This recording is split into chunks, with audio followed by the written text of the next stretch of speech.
Welcome, Bike, to Big Content. Zach Settleman, Nick Ercolano. Zach or Jack? You can be Zach today if you want. Zach Settleman. I like Z. You wish you were named Zach? No, my real name was supposed to be JB. My middle name's Bennett. They tried JB for like 3 weeks, didn't catch, so just Jack. Yeah, I don't know how I feel about like the abbreviated names with the periods. You know, like JT, JB. Like BJ, CJ. Yeah. You don't like those? I like those. I thought they were cool when I was younger, and then I grew up.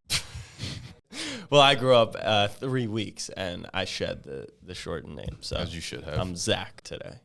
Loaded show today. We're going to talk about Elon Musk taking over Twitter and his whole new verification system. We've got Pat McAfee arguing with the NFL about the rights that he gets. And I think that's a cool discussion to have as smaller content creators in terms of like rights that we have for using clips, especially in sports media. And I've had some actual like real world conversations with, I'm sure you have as well, with companies like Twitch and stuff that are owned by Amazon and being able to broadcast the games and all that kind of stuff. So that's fun to talk about. We have some stuff that's happening inside the company that I'd kind of like to go over and get your take on some things that have happened over the last few days that we had to have some sit down meetings about. And we have a ton of Q&A that I thought were like really, really good detailed questions that we can go in on and touch more so. Pause. Let's start with Elon Musk. So he takes over Twitter officially, and he tweeted out a thread basically going over a lot of the changes that he wants to make. Twitter's current lords and peasant system for who has or who doesn't have a blue check mark is bullshit. Power to the people. Blue for $8 a month. So Twitter Blue is their subscription service they currently have. It's $3 a month.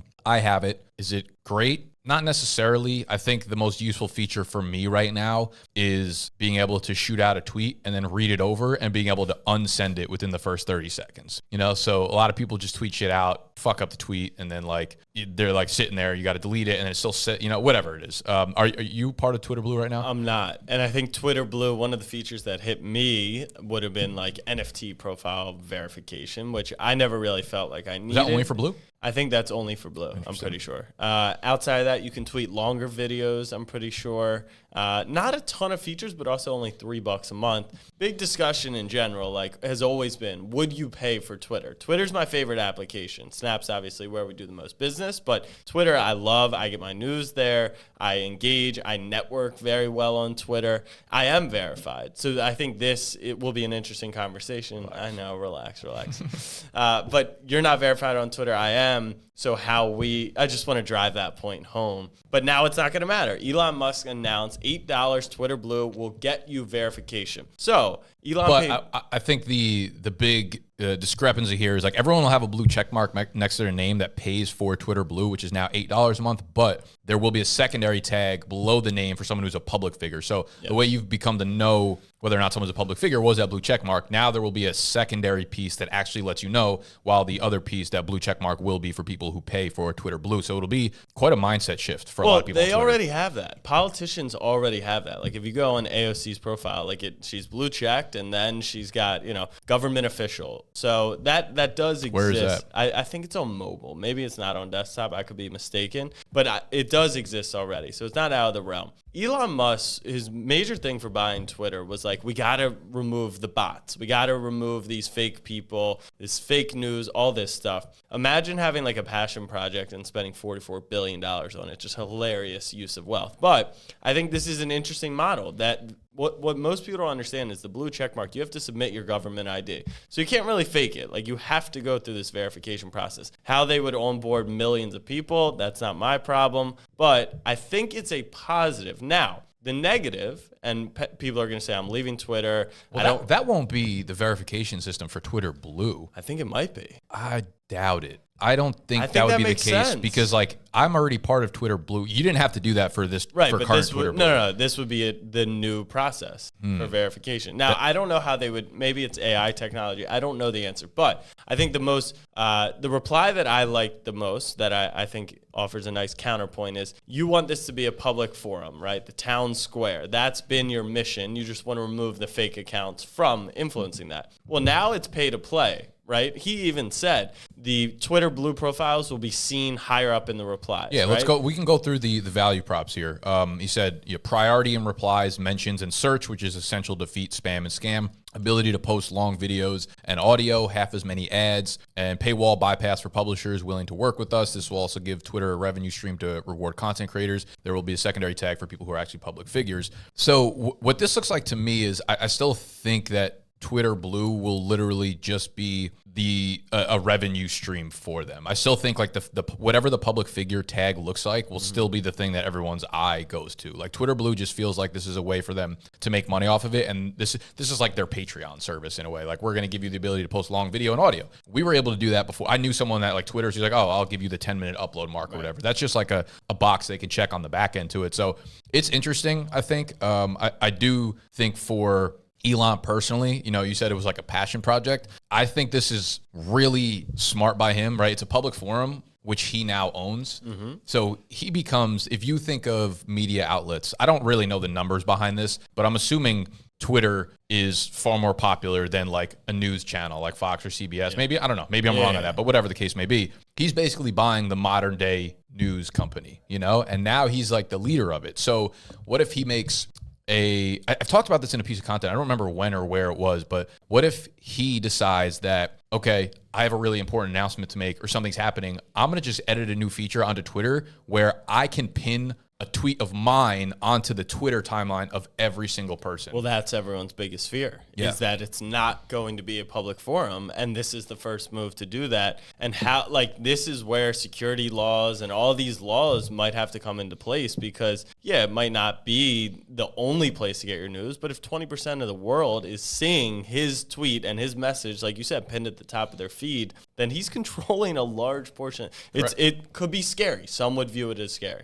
Do you? So a lot of people are not Elon fans. I am an Elon fan because I do believe outside of his cockiness, his geniusness, all of that goes with him. I do think he's one of the lone billionaires, most influential people in the world whose main goal is to betterment, the rest of our lives. The way he does, he may not agree with, but like Bill Gates and Warren Buffett, they donate a fuck ton of money, and that's great. But he makes like specific actions, right? He believes that getting us to Mars will change it. He believes building tunnels and building faster transportation can fix the world for the better. Now, he said he pledged, $2.5 billion to solving world hunger, and then he spends 44 on a social media app, but it's bigger than that. So I still do give him the benefit of the doubt, but would I question or have a problem with others being worried about this? Not at all. Yeah, I genuinely think Elon's a good guy. I've listened to a ton of interviews that he's gone, a lot of podcasts and stuff, and most of the stuff that he says, like when you're at that scale, of course you're going to have just a ridiculous amount of people that don't like what you have to say, and that's just the way the world works. But I think for the most part, he's got his head in a good place. I think for a content creator, I think like you said, the overall North Star here is to get rid of the bots so that we can have normal conversation on the platform. I think what he realized is like the only real way to do it is by putting the good part of the platform behind a paywall. The only way to get people to pay for that paywall is to offer them all these random things that hopefully they like. I wonder how many people genuinely end up paying for this that don't use it in the same way that we do. Because I think the biggest value prop to us, for me, the biggest value prop is not... I would pay $1,000 a year for Instagram, Twitter, TikTok, and Snapchat. Because it... As a package or individually? No, individually. Because just that's just like how valuable it is. I mean, I'd probably pay way more. Like Darren Rovell would pay 10 grand a month, right? Because that's what he makes his net worth off. That's what I was going to say. So, like the biggest value prop to me is not like what we talked about last week, like breaking news. Great. I can get that elsewhere. Yeah. For me, it is the networking. Exactly. Just being able to stay in contact with people that are in the industry or that I want to connect with. So And how many people, I don't know the numbers, pay for LinkedIn Premium, right? It's like we network through a different realm, but that's how we think about it. So we're talking to creators right now, right? Like they should all be conscious of, okay, $100 a year is a worthwhile investment for me on this platform because it is a useful, but what is the general public? That's what I'm thinking. Like when like Prez posts a video or whatever, 98 comments come in from just like dudes sitting on their couch that are just like talking shit. Yeah. I wonder if this basically just eliminates those people because the people that are Twitter Blue care about conversations because they're willing to pay for it. So those are not going to be the people outwardly shit talking for no reason. They'll move up the rankings in comments, replies, searches, and things like that. Those other people will fall by the wayside. I think it will be a massive energy shift on Twitter, which is a good thing. Yeah. So I'm excited to see how it plays out. I'll be buying it too. I think of the amount of stupid fucking pieces of software that I've purchased over the years that I just like, oh, here's, $8 a month, $96 for the year. Here's $100. I mean, this is for like a font, on Photoshop that I'll probably never use before. I would do that. So where crypto comes into play in my head, this was the original. Like, I got Bitcoin, and then I was like, we're gonna be able to buy Starbucks with it. I don't even drink coffee, and I'm like, that's never happening. But this is where crypto makes sense, right? You don't want to pay the $8 a month, but you believe that you get like $100 worth of entertainment or value out of the platform. If every time you liked a tweet, 0.01, a penny went to that creator, right? And you effectively were then paying the site, you would pay over $100. Like, I think it's tough to argue if you're an active user on Twitter, not even from a networking creator standpoint, just you take it in. Like, they're selling off your information well worth over $100, paid ads and data and stuff. So like, that's what, remember, if you're not paying for the product, you are the product, right? And so I think this is just a differentiation of that, and that's why I'm completely fine with it. Yeah, I'm fine with it too. I use the platform, and I'm not like, I feel like as long as you're not a huge asshole, this is like a welcome change onto the platform. Do you think, if you're a creator, like, what does this mean to you? Because we always talk about diversifying across platforms, the danger of, your account could get banned on YouTube or Instagram or something like that. How do you think a Twitter creator needs to change their style or their strategy going forward?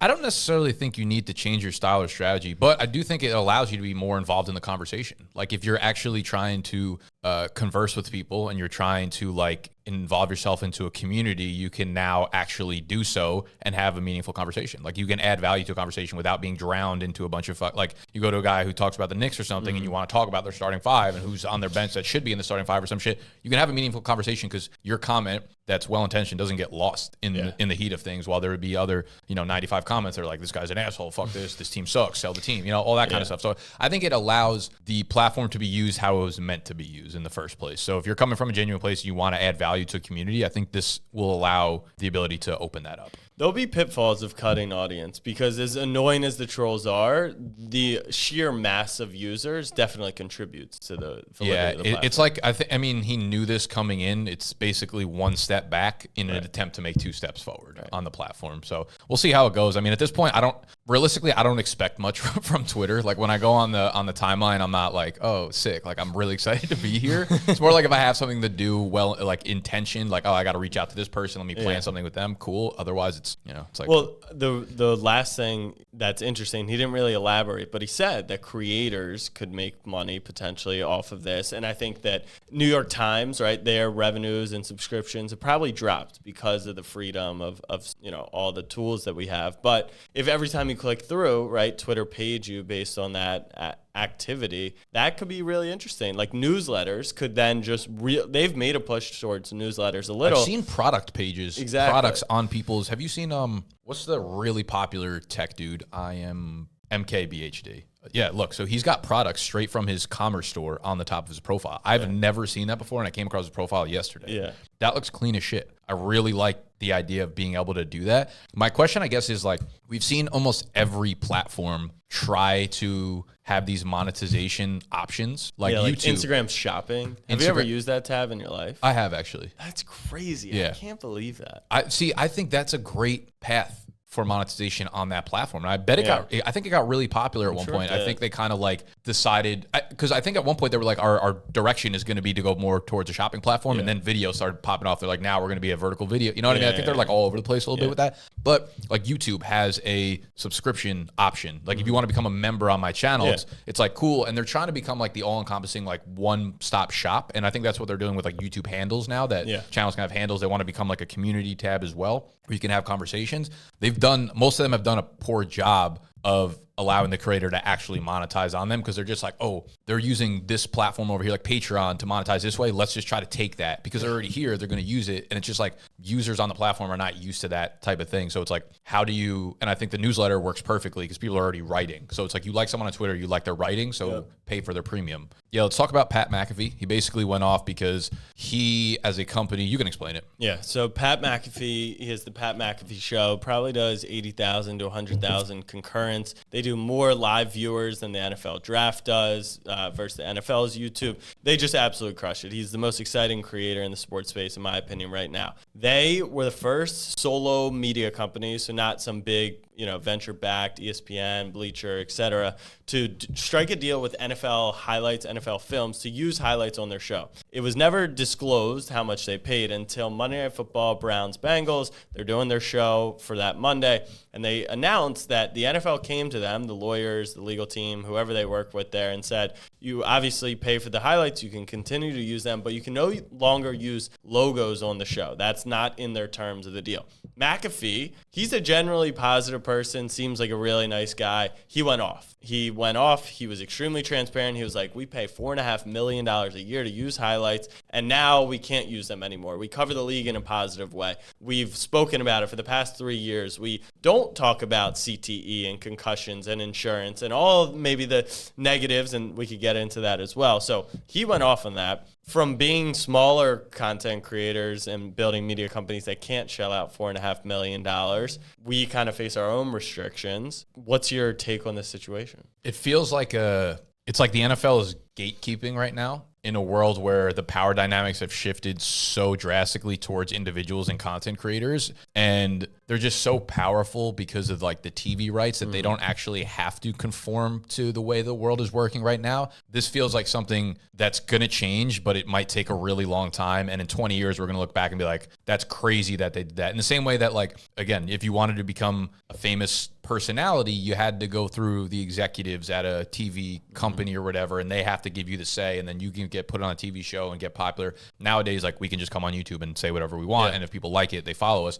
With putting up videos on YouTube, we can put NFL highlights into our stuff. We can't monetize videos that we do that with. Right. Which is fine by me, because you're not like making a ton of money off of YouTube clips right now. But it's weird because in today's world, everyone is so accustomed to loving like their individual preferences, right? And everything is getting more customized. We talked about this with like the whole fitness thing, where fitness is broken down into so many different types of fitness now, like the goat yoga versus running versus all that shit. Everything is becoming more personalized. So it's weird to me that the NFL doesn't go around to, and they are starting to like slowly integrate this into other people's stuff and give them access rights and whatever, but they're not actively making a move to get other people's audiences involved. Be like, just go to Logan Paul and be like, hey, you can broadcast our game, you can do your own stream, but you're seeing them they're still gatekeeping the fact that like only Peyton Manning and Eli can do it, right? Yeah. And they're like, and those are massive deals that are not like real life things that anyone can attain. Yeah. But I'd be shocked if we don't see that over the next 10 years, it moved towards more of like an individual, because Logan Paul has an audience of, 10 million people or whatever. Maybe 6 million of them don't watch the NFL. But if he were like, hey, me and the Impulsive crew are going to do an NFL broadcast for the game, that might pull in an extra million people that people weren't really watching before. And it just feels like a really outdated opportunity that they're like very money hungry, power hungry, and the money coming from the TV rights is so fucking massive that it's like, I don't blame them. I don't really know the inner workings behind it, but there's an opportunity being laid out there that they're just like, no, we're power hungry. This is the way we've doing it for 50 years. So we're not going to like change our ways. Yeah. So my take on this is probably going to shock people, because obviously we're creator economy. We're all for the creator.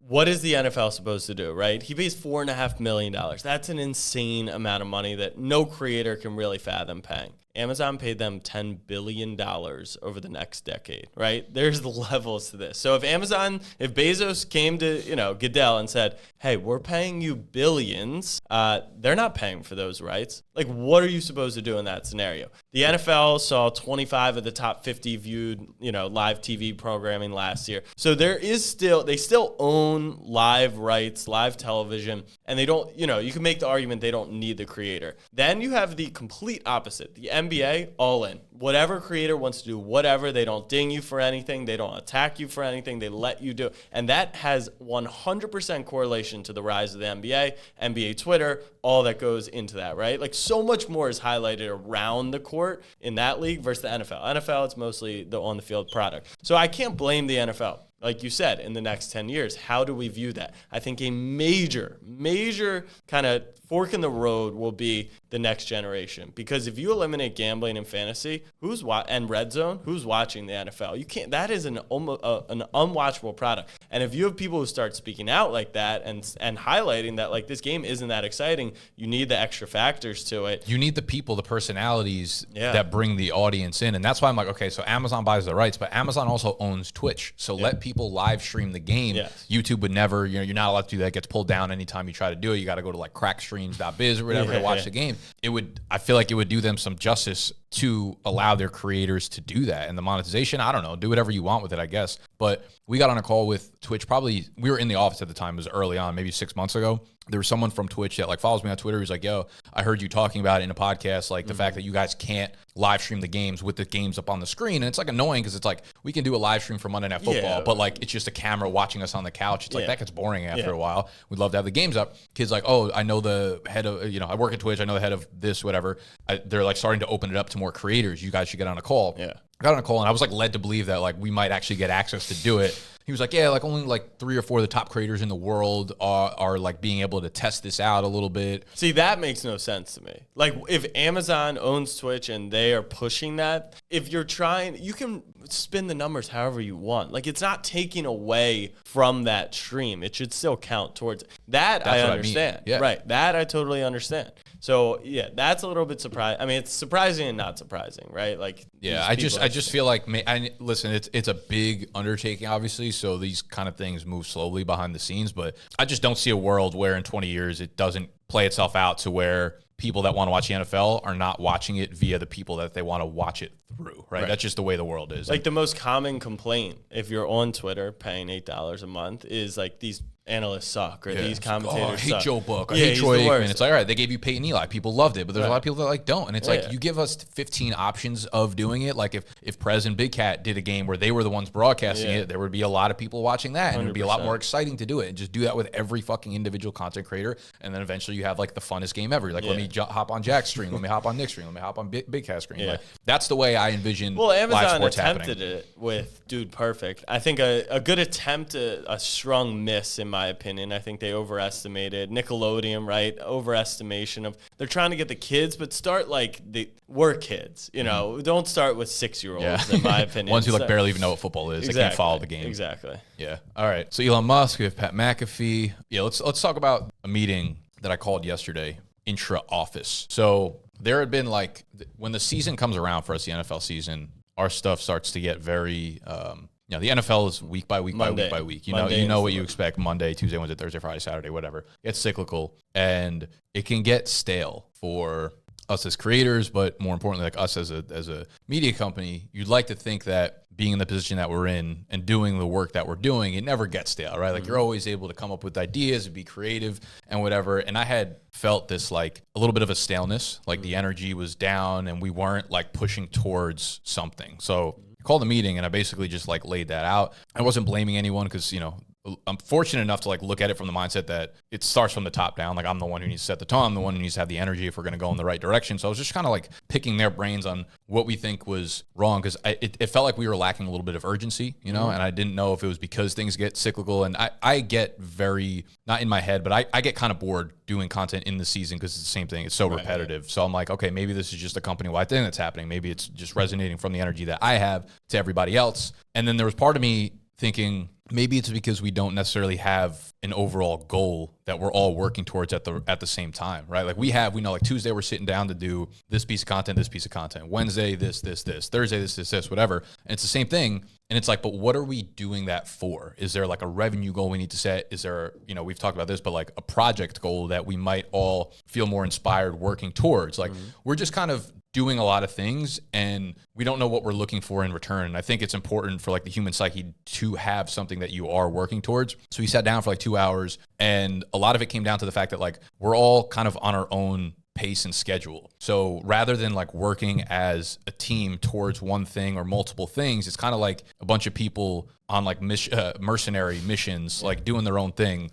And that's not the energy that you want to like cultivate in a creative environment like this. There are sometimes I come in and I'm like, I don't even know why I'm like in here today. Like I'm doing my own thing, but like I don't need to be here, which is a weird thing to say when we have the office space. So basically what we did was like, okay, we need to get all of our like Google calendars aligned. Like everyone put down exactly what you need. Everyone put down exactly what your schedule looks like. And we need to find the gaps within, because at the end of the day, the things that fulfill me is when we're working together to like make a funny, like 3-minute video, right? Or we're like, okay, let's make this project 2 weeks down the line. Like this is what we need to do between then and now. Let's like work on it together. It's like the late nights that are like, oh fuck, I'm tired. Like let's push through this, whatever. Like those are the things that really like drive me. Those are the things I have the most fun doing it. And I'm like, if we're in here and we're not getting that feeling on a weekly, if not daily basis, like why the fuck are we doing this? We're going through the motions. Like we need to be inspired. We need to be creative. We need to be pushing forward. Otherwise, there's no reason for us to move past this level. And there will be a day that comes where if we don't do that now, we set ourselves up in a spot where we're all going to fail together. You know, like we have to push past the boundaries because this is not like a path that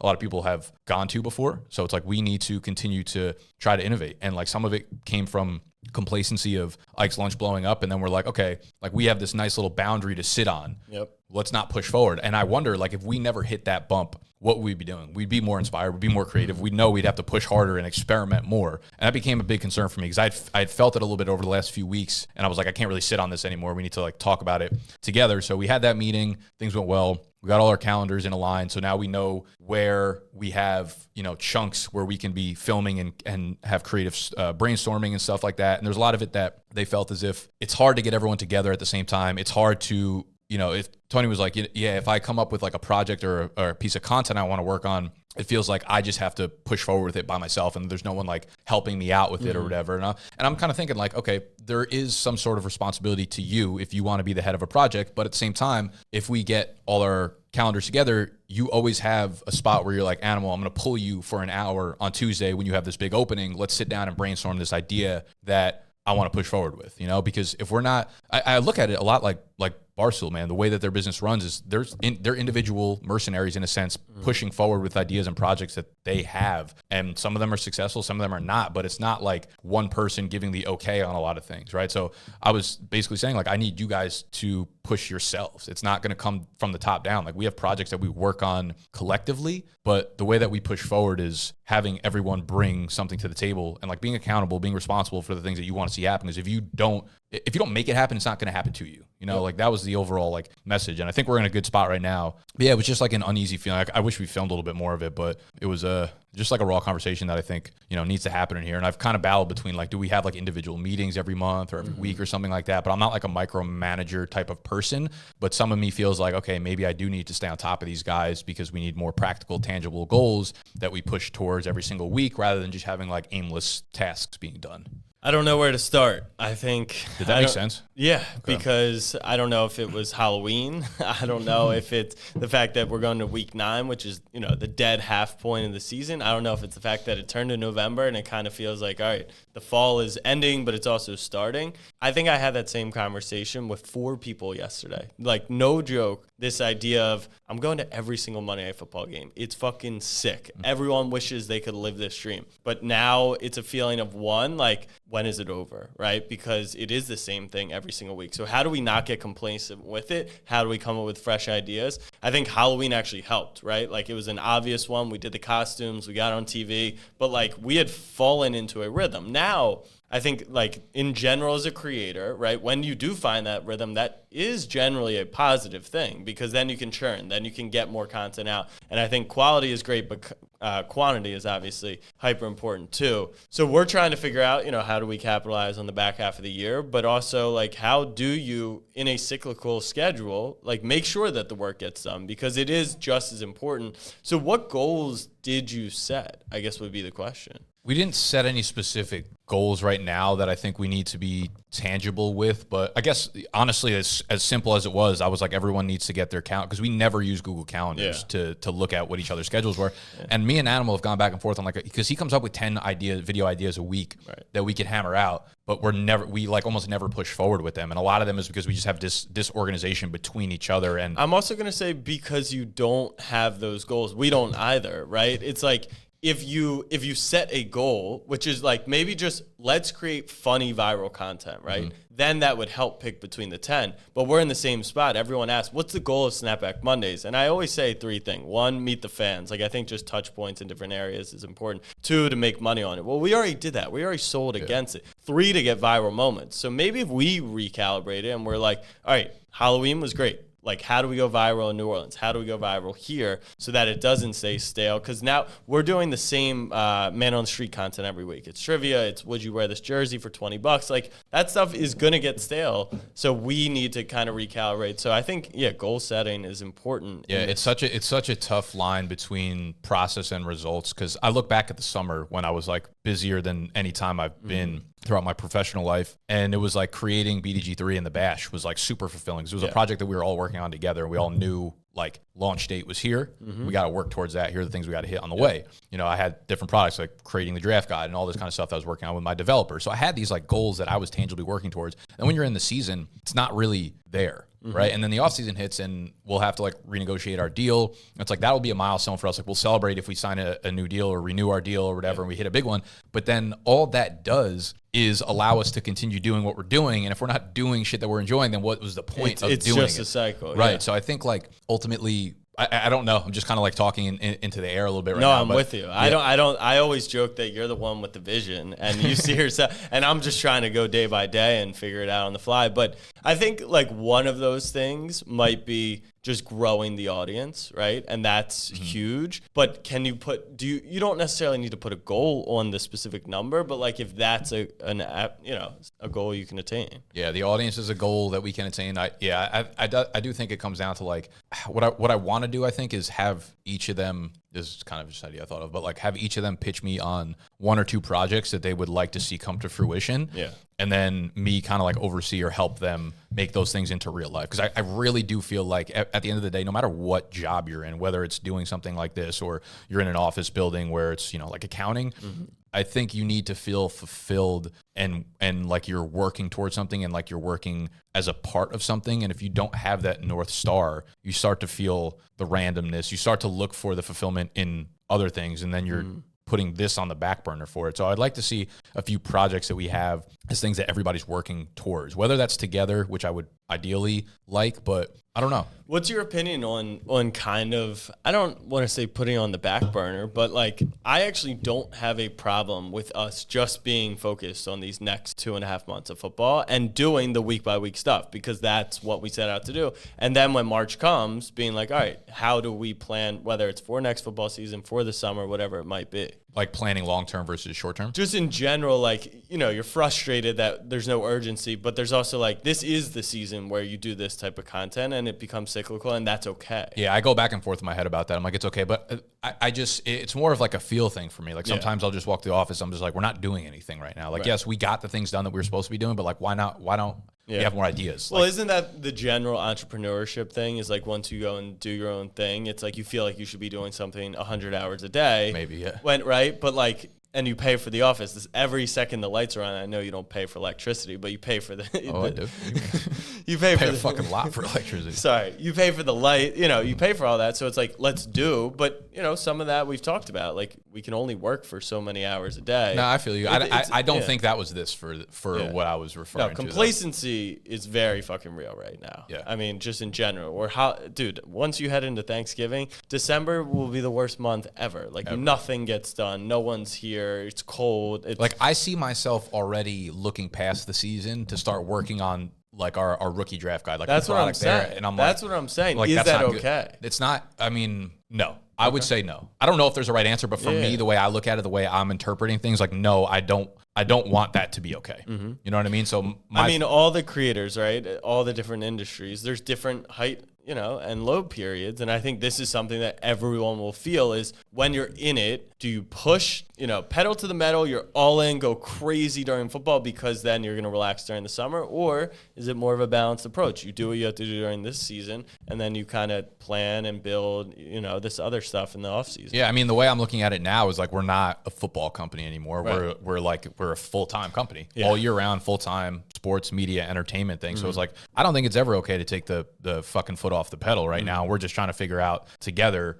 what it is. I need to figure out what levers I need to be pulling, like whose lever I need to be pulling at the right time to make sure that this gas continues to get as much mileage out of it as we possibly can. But yeah, I just thought I'd put that out there because it was something that went on in our thing. And we're trying to it's difficult, and we're all just trying to figure shit out as we go. But the more organized you are for things and the more you prep for things, the better it usually comes out. You're going to have to fix things on the fly, of course, but for the most part, I feel like it's funny. You get away from the 9 to 5 stuff and you're like, fuck those meetings. But it's like, damn, we kind of need those. We need to stay organized. A lot of the things that they do, they're best practice for a reason. Yeah. All right, let's move to Q&A. Mega Bees asks on TikTok, if you wanted to alter the demographics of your brand, how would you go about that? i.e. get more women to participate in your fantasy product. I feel like a lot of creators and companies, and I'll give a real life example in a minute, have expectations of what their audience should look like. Mm-hmm. And one of the first things you'll learn is you don't get to choose that. You can portray yourself as one thing and you can have a target audience in terms of, what you think the demographics are going to be and how they act. And that will probably be a reflection of how you act, But for the most part, you do not get to choose the way your demographics of your audience are, but you can make different pieces of content, I think, that relate to other people, but that will start relating less to the people that you built your audience around initially. I'll give an example. So we work with the company Mojo, and we had a lot of meetings in the beginning to really understand the goals of their company and likewise to get to know the team and et cetera. They're a very corporate team. Their executives are very experienced from, really, really big companies. They know how to scale a tech software company, and their target customer was finance dudes that throw 10K, 20K at investments. And the way I looked at their platform, neither of us get to choose how this plays out, right? The way I looked at their platform. Is that true? Is what? Is that true? They don't get to, as much as the consumer will be who the consumer is, the way they market the product. You're right. The way they can market. I would say the success, though, you're going to alter the success of what you're doing towards your willingness to build a certain audience, which I guess it's chicken or the egg. It feels like a little bit. Well, here's my thing is you choose your goal and then you can market it how you want to a specific audience. So they imagine their target customer was these savvy long-term investors on their platform. My mind went to their app is beautifully cleanly done. It's a sports stock market. So you're investing and buying shares of certain players. It looks just like Robinhood. Yeah. I'm like, dude, you understand you basically gamified investing in sports players the same way that Robinhood has a bunch of day traders on it is probably how your app is going to play itself out. And of course, there will be big time investors that probably put big money on it, but they also were very, very adamant about this not being a fantasy football app. They're we don't just want to target fantasy football players, which is great. But the foundation of this app is so perfect for dynasty fantasy football players that love rookies, that love young players and want to invest in them for the future, because that's literally what their content is already made for when you're making dynasty fantasy football content. So I'm you can take the long route and try to hit those big time financial investors, but that will work so much slower than marketing to the people that are already doing what you're doing. Say what you do on your app. You just described exactly what these people are already doing in their content, you know? So that's an example of where you can choose, but a lot of it's force-fed, in my opinion. So how would you alter it? I would say, why do you want to change your audience, right? If you're creating a certain type of content, you are intentionally appealing to an audience that fits whatever bill it might be. So why would you want to do that? I think this question almost applies more to when Ike's Lunch blew up, and this was an introduction to a fantasy football company originally, now a media company. How do you introduce them to other parts? And I think we've talked about that before. I don't know if you would want to change your audience intentionally. If you want to create change different your forms audience, of content, you basically just trickle down the audience to the actual, for us, there wasn't a lot that changed. We just continue putting out fantasy content, continue putting out sports content, and the people that wanted to watch that would watch it. The people that didn't want to do it. So you make the content that you you become the content that you make. Realistically, at the end of the day, it's you want to be known for this or that or the other thing. You have to portray yourself as knowing about this, that, or the other thing. And if you don't do that, you can't just talk about wanting to be that person. You just are that person, right? I like talking about business. Jack likes talking about business. Now you're on panels talking about becoming a creator and running businesses and likewise. So it's you become the person that that you portray yourself as within the content. So it's like you want to market to these people, you have to make content that those people enjoy. I can't force women to participate in fantasy because they don't naturally do it often. Yeah. If they like fantasy football, they might find... I was with Anna, who's in my Bash League at Penn State this weekend, and it was cool. No way. Yeah. You met her? Yeah. Fuck. She beat me, and then she was shit-talking me at State College. I was like, what the fuck? Now I'm pissed that I didn't beat her. I didn't realize I was going to hang with her there. But side note, we might actually be going to Penn State on the 12th. For what? Mojo wants to send us to do like a tailgate party there. Nice. Yeah, Maryland, Penn State. So we might go there. Anyway, I don't know why I brought that up. Sorry. I mean, it's kind of a tangent to it. But I think that, why do you want to change the audience? And if you want to make this committed change to the audience, understand that you're going to lose audience. But this is the point of the goal, is like if you have 100,000 followers and your audience is 90% male because you talk about whatever, some male heavy topic, and you want a 50% female audience, understand that audience is going to drop. You're going to lose male viewership because you're tailoring your content directly to a female or to finance or to cooking or whatever it is. You will always lose audience, at least initially. One step back. Could it be it's like feeding. It's like feeding. Think of your audience as like an animal. It's like you're feeding them a snack or a food or whatever. They like that, but you're like, hey, I want to also attract this animal over here. You know, fucking horses eat grass, dogs eat meat or whatever. If you put meat down, the dog's gonna come. But if you put meat and fucking grass down, you're gonna have fewer dogs coming your way. So yeah, it is about why. Sorry, it is about why. Pound Monday. Georgia fan? No, Cleveland. Oh shit! Wait, you just got back from Cleveland. How was that? How was Cleveland? Cleveland. You like Cleveland? Cleveland might be my city. It really might. People are calling it the LA of the Midwest. What people are the people? The unverified, the non-blue checkers on the Twitter? Non-blue check. I like Cleveland. It was a fun time. That's cool. All right. Next question we have. Dylan asks, if you're a massive sports fan and want to cover all sports, should you just do that and build an audience that likes you, or focus on a niche and then expand? This is good because he basically did exactly that in terms of covering all sports, and I've done the exact opposite and picked fantasy football and then have slowly expanded outwards. Clearly both work though. Yes, we're not big data people, because Snap doesn't have analytics built into the API that can really help you say your audience likes 70% likes football, 30% likes baseball, all that stuff. So it's really just word of mouth and response, and it's something that we kind of question, right? Like people always say, hey, post NASCAR. We're a running feed of kind of memes, highlights, culture. So do the people who are coming for football, do they watch the basketball? Do they skip through it? Does it matter? Does it not make them, is it cyclical that our NBA fans are only watching during basketball season?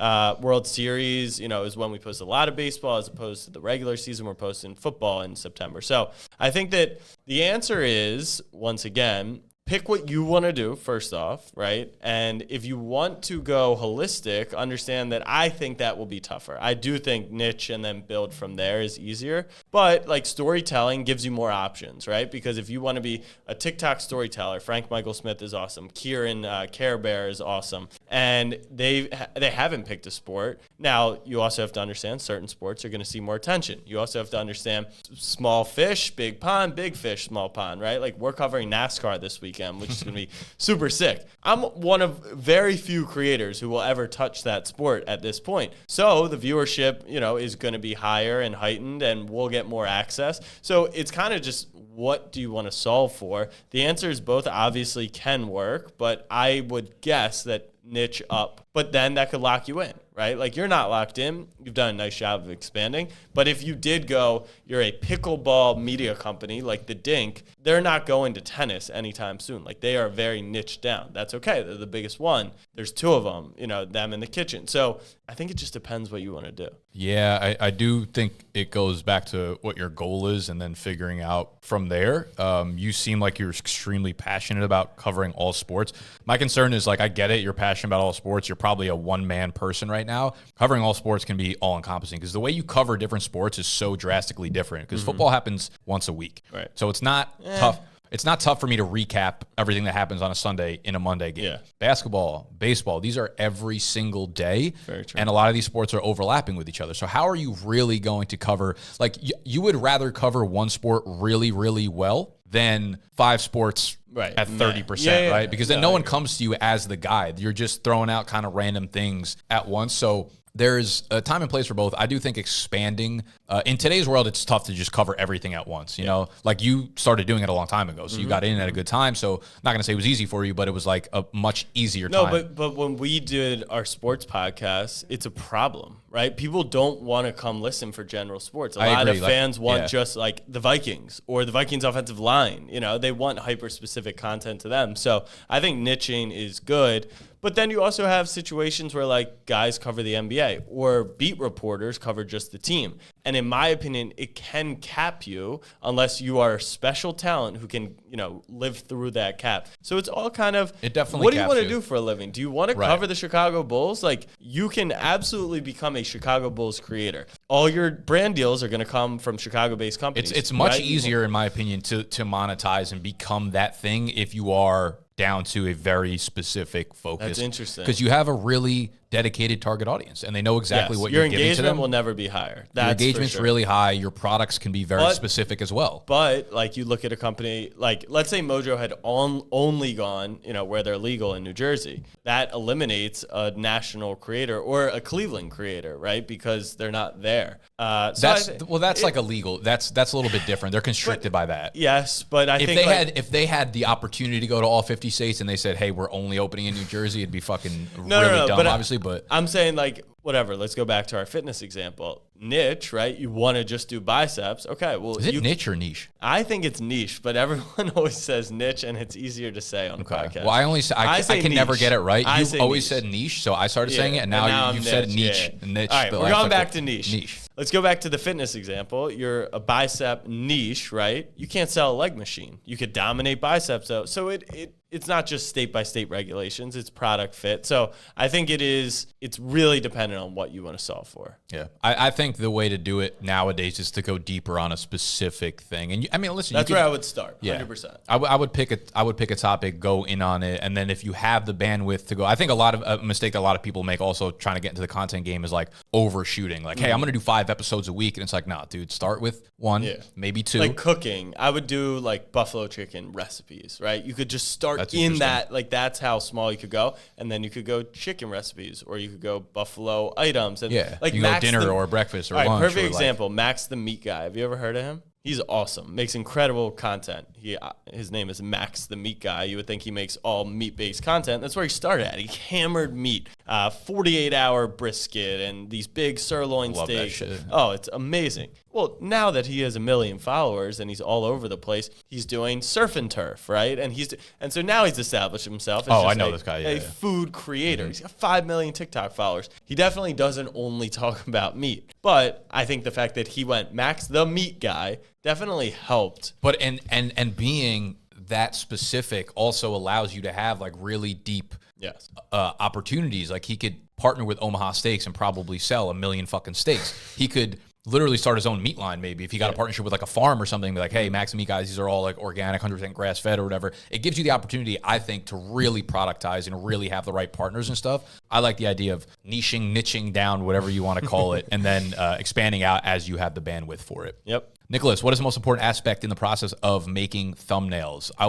will say one line here: less is more. Less is more. People that don't know a fucking thing about design, which is still me to this day, but was really me like 5 years ago, try to do way too much on thumbnails. With thumbnails, I think you need to have like three things in the thumbnail. Probably one object. I don't even know if you need to have words in it, but a lot of you can either have like one word or like a very small phrase, but do not repeat the title in the thumbnail. That's a mistake that a lot of people make. They try to put like a whole paragraph and it looks terrible.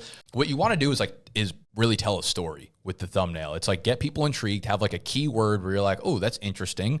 And then have them, you're basically reading top to bottom. You're reading a page, right? From the thumbnail down to the title. So you want it to be one continuous story as you're reading. I think a lot of people get sucked into like very specific ways of making their thumbnail along with their title. And it's just like, no, you want to have something that just flows. And with the thumbnail itself, less is always more with design, good spacing, take inspiration from other thumbnails that you see, right? That's like the biggest piece of advice, I think. If you're browsing YouTube and you're like, oh, that's really good, that's really good. Why? Ask yourself why you think that's really good. Is it like the shadow behind the person? Is it the font color, the color of the font on the background color? Like there are very, very specific things you can look for that you can take inspiration from to use in your thumbnails. People are also templating them now, and I think that consistency has helped a lot of creators. Like, not just making it easier video to video, but also like it helps with your brand, knowing that when you see that type of thumbnail that you're clicking into that piece of content. I would almost say the biggest key to the thumbnail is the title. And like you said, don't put the title 100%. In the thumbnail, but like the title is really what matters. You need a thumbnail that pops and feed stops you, but what makes you click is the title. I was thinking about this. Basically, TikTok, the first pause frame on you scroll on For You,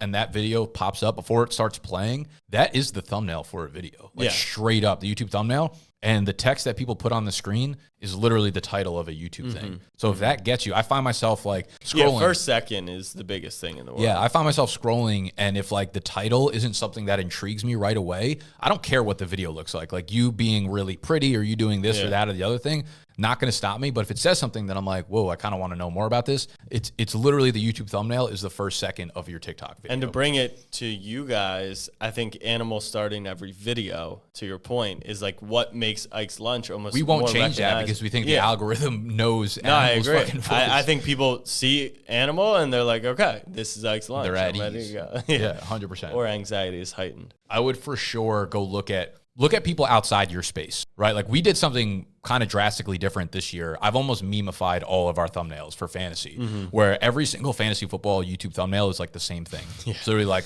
top 5 must-draft players or whatever, 2 players on the side. I basically thought of like, what is the theme or the energy of this video? How do I make it kind of funny? And then like one of our most popular videos this year is like 10 players to let your idiot league mates draft. And that hit so well on YouTube for us. And the thumbnail was like Dr. Evil and all of his homies laughing, you know, when they're like in that one scene laughing. I just put idiot on the thing and I put like 2 football players next to it or whatever. It like intrigues people. They're like, oh, I like Dr. Evil. I like this. That's like funny. What is this though? Because I see the football players. I'm a football fan. Like, what are they talking about? Oh, let your idiot league mates draft these guys. It's like you need to understand what's the point of your video and then try to work backwards from that. It's the most important part. Realistically, I think thumbnail and title, the content matters, but I would guess like Mr. Beast probably is worried about the content less. He also knows his content's going to work, but the title is just like, you look at this and it's just like a guy how to take back control of your life. And you're like, okay, that, you know, it's so simple. Like the simplest thumbnails are the things that get you going. But like people who start putting too much wording, just too much going on in it. Yeah. Coleman, our boy Coleman, he said this is the best performing video he's had in the first 24 hours about Kyle Pitts. It's always been great with fucking titles and stuff. But that one was an amazing thumbnail. And I think untraditional for what he had been doing. To say like to go to hell or, you know, whatever. I interviewed him a year ago. This is the most violent man in college football. And he shows a picture of a nerd. Right. And that's the guy though. That is so intriguing. And I remember I interviewed him on Behind the Business series like 3 or 4 days after he had launched this video, and it was performing really well at the time. And he's like, yeah, it got like demonetized because of something I put in the video. And every like month or so after that, I'd ask him like how much money he would have made off. I'm pretty sure he missed out on like $15,000 because he fucking demonetized that video. But that is what I'm talking about. Like that thumbnail, he probably just grabbed from Google. Yes. But the story of the thumbnail is like there's energy behind it. Nothing there. No text. It's just a guy, but having violent match up with that face is just like a beautiful fucking work of art. Yep. Everything else is really simple. Like you don't see him putting like 50,000 different things on his thumbnail. It's a picture. It's a phrase, you know, and then a line that kind of explains the phrase in there a little bit more. I think that's what it is. You want a word or a phrase and then explaining the word or the phrase. Yep.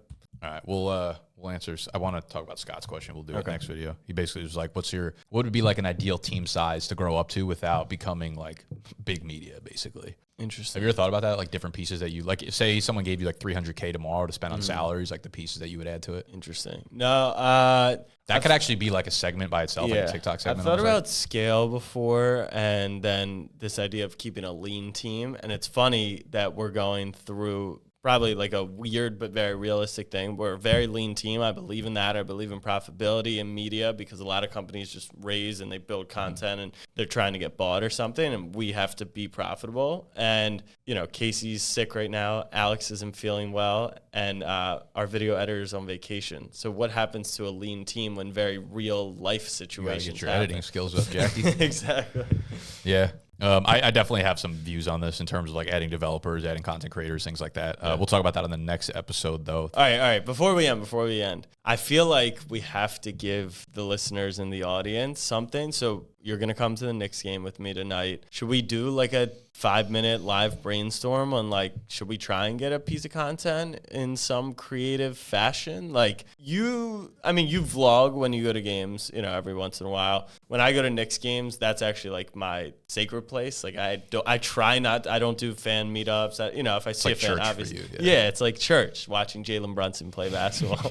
But like, should we at least go through a 5-minute demonstration of what it would look like if we said, all right, let's create a viral moment tonight at the game? Okay. Why don't you take the lead on this? Okay. So first things that come to mind, right, is Hawks, Trae Young, the spit incident. He's balding. That's a big thing. And that's another thing we'd have to think through. Is like, what's the lens and the angle? Do we want it to be a positive thing? Because the clickbaity and the nasty stuff is always going to find more views. We could come up with a TikTok trend. Like, I've been playing around on TikTok trying to do some different stuff with like trends and sounds and stuff. So I think TikTok is where my mind would go first. I would need to do research and look through the trends of TikTok. I think that's pretty easy to find like good sounds or something to work off of and do there. I'm not someone who, I don't necessarily like to make like negative content. Like I wouldn't do something where I'm like yelling at Trae Young or like doing an impersonation of people that like go crazy at the games, because I know when the time comes when I'm in the stadium, like I wouldn't want to do that. I feel uncomfortable doing it, so I don't want to do it. Sometimes my mind goes to like if I knew MSG better, like I would almost be like, let's do a draft, be like the best things about MSG. And then we'd actually walk around the stadium and you'd be like, yo, the popcorn here is fucking fire. We go get like popcorn, you know what I mean? Things like that. Okay. But I'd like to look through it. Dude, TikTok's it's so good because like you can pull inspiration from it so easily. TikTok is like the New York City. I like a ton of videos just to go back before we go to cities and be like, all right, let's try this. Let's do this. Let's do this. Like, I thought this one we did was actually hilarious. We did, that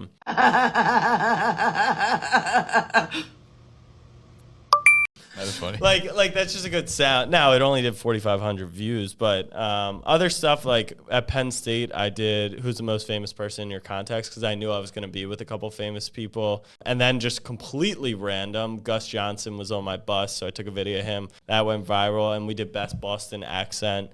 So you could go to that Penn State one. This one, with the girl on the phone. Yeah. Who is the most famous person in your phone? In my phone contacts? I've never been asked this question before. I don't have his number, but the most famous person I probably met is Aaron Judge or Charlie D'Amelio. Most famous person in my contacts, Roger Goodell. Really? Yeah. Who's the most famous person in your contacts? There's got to be some famous people. That's classified. It's classified. Seriously, what are you going to say? There's nobody. Who's the most famous person in your contacts? Saquon. So Katie has 7 million TikTok followers. So that's an obvious thumbnail, obvious way to start it. So like, see, I like that piece of content. Yeah. That works when you know you're going to be asking someone who's going to it works, but it also has nothing to do with you, which is my hesitation on that. Yes. Like it's a popular thing, but it almost does nothing for you from a personal branding standpoint. Correct. Yes, and I was conscious of that. Like you don't know whose hand that is. Yeah, know what I mean? Like, I think the one positive thing would be like then I engage in the comment section and they ask me because they do know who it's kind of coming from and me being at the game. But yeah, I agree. That's not like it's almost like why even shoot for virality if you can't capitalize on it. 100%. And that's why if I wasn't verified on TikTok and didn't already have kind of a personal brand, I would never have done that. My mind would go. It's funny how that like this kind of stuff works. Yeah. Like for you, you're like, how do we brainstorm around like making a specific piece of content? For me, my first thing would be like, just come to the Knicks game with me and then vlog it for like 6 minutes or whatever, and then post that. Yeah. You know what I mean? Like I don't know if that's like no, we could do that too. Being like complacent or not trying to like build on anything, but I don't know. No, some people are interested in. And we could even our content could then relate back to this podcast, which is like Then we talk about how the thumbnail and the titling should go. And like, but I think if you were going to go vlog it, when you're vlogging, are you going with an intent for like, here's what we should get a reaction from? Or you're just Vlogging is strictly like documenting for me. And do you think that's a positive way to do it? Because I think that like the best vloggers, right, they have a story that they've already pre-planned. I think you can pre-plan a few things. Obviously, you can't pre-plan the story because you don't know what's going to happen. I wonder that sometimes too because do you watch Casey Neistat's vlogs?